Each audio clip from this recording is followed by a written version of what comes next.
Hello you Vikings, my name's Sebastian and welcome to Sharp Programming. Today I'm going to be showing you how to use and to link to a CSS document. Now I've seen a lot of people not knowing how to do this and it annoys me to all hell. So let's get going on it, shall we? Now it's very simple. I'm going to tell you this and I'm going to be showing you how you use it, how you put in everything you need to do to set what you normally put in the style into another document to keep your HTML file as clean as possible. So the first thing we're going to be doing is we're going to be creating a new CSS document. Now, however your programming program lets you do that, do it. Create a new one, and we're going to be saving it in the same folder as everything else. Now this is it. This is where I save it. So we're going to be calling it index.css. Very simple. So you save your CSS in the same folder as your HTML unless you want to link to it in a different way. I don't care. So what we could do is we go here and we say in your head section you say link rel equals a style sheet, and then you href it and you say in the same folder, and it's called index.css. Beautiful, and it self-closes for me, so that's good. And now if I save and refresh this, I'll see that it has linked up to it, so it worked.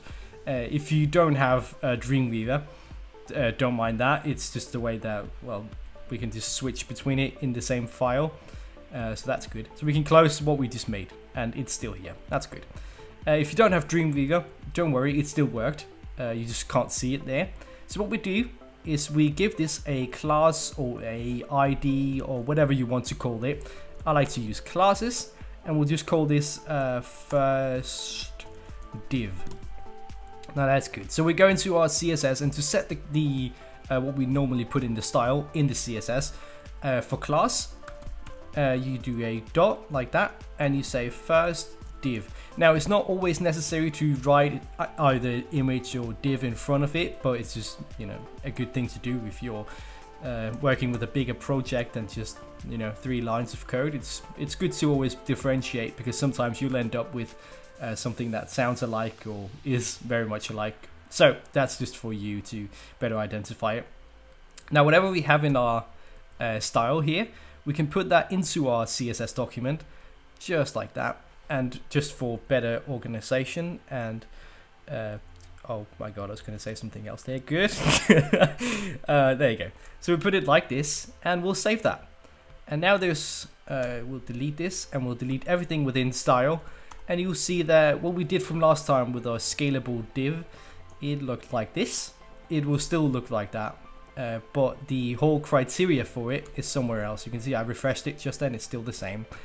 It's just because we've now linked it to this, and it knows what to do with that class div. So that would be about that. I think so. Unless I promise you fame and glory.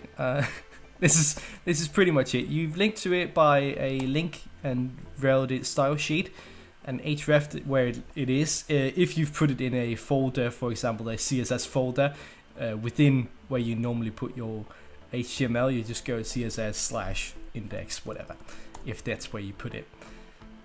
So that would be about that, I think. Now you know how to do it. You open these brackets and you close these brackets on everything that you put in here. If you had another div, you'd put it down there. You'd call it second div, and then, you know, open and, oh goddamn, there you go. Open and close the brackets. There you go. Very simple. Very simple. So that's good. You can always write code in here if you've got this kind of program. If not, then I don't know who you are anymore. No, it's cool. It's cool. Do whatever you like. Just remember, if it's an ID, if you've given this an ID instead of a class, it's a hashtag and then whatever the name is. Oh god, the first div, and that would clear that up. Okay, so anyways, thank you all for watching. I hope this cleared up some things about CSS documents. If not, then please contact me for more. I will update this if you need to. Other than that, I hope you enjoyed, and I will see you all next time.